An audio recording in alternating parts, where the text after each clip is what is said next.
before the belts, before the glory, before the legend the world worships today, there was a terrified kid on the streets of Brooklyn. His name was Michael Gerard Tyson. But back then, he wasn't a monster. He wasn't a champion. He was just prey. This is not the story you think you know. This is not about boxing. This is about survival, fear, pain, transformation. This is the untold journey of Mike Tyson from monster to legend, a place where kids didn't play, they escaped. Houses crumbling, sirens echoing, people fighting for anything, including each other. Most kids dream of growing up. Tyson dreamed of not dying. He had no father, a mother drowning in struggle, and a world that hid him before he learned how to stand. Mike spoke softly. He had a lisp.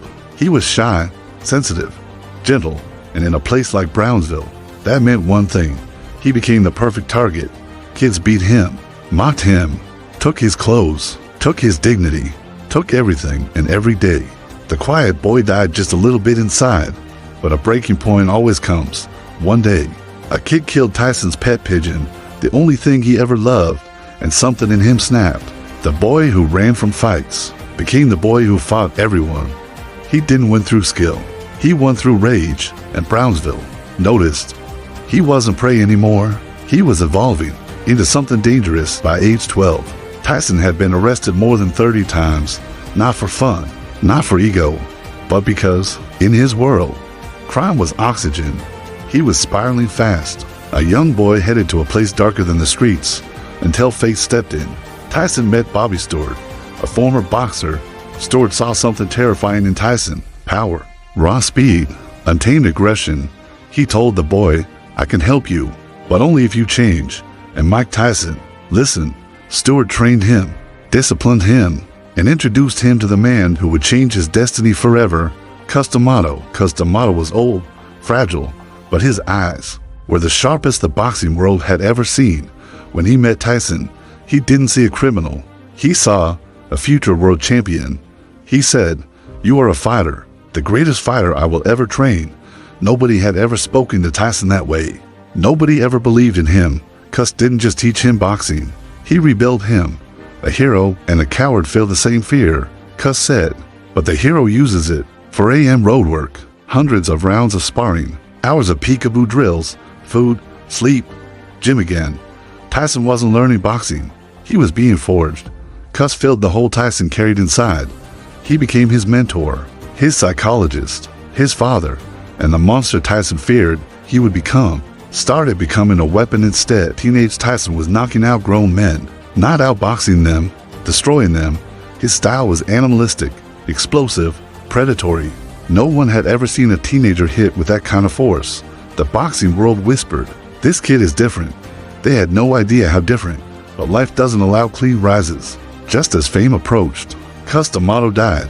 For Tyson, it felt like the universe ripped the floor under him. He didn't lose a trainer.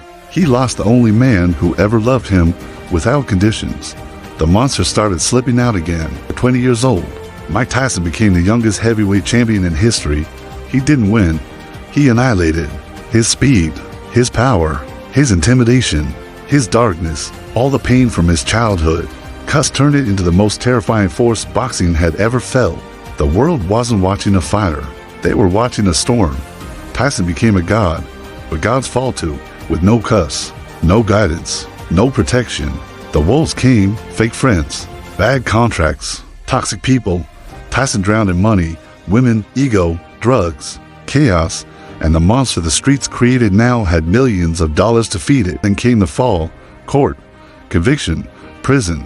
The world mocked him. The media destroyed him.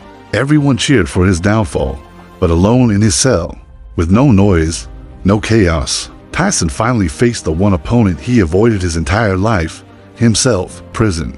Tyson didn't train his body. He trained his mind. He read. He studied. He self-reflected. He transformed. The boy who thought he was a monster finally understood he was human.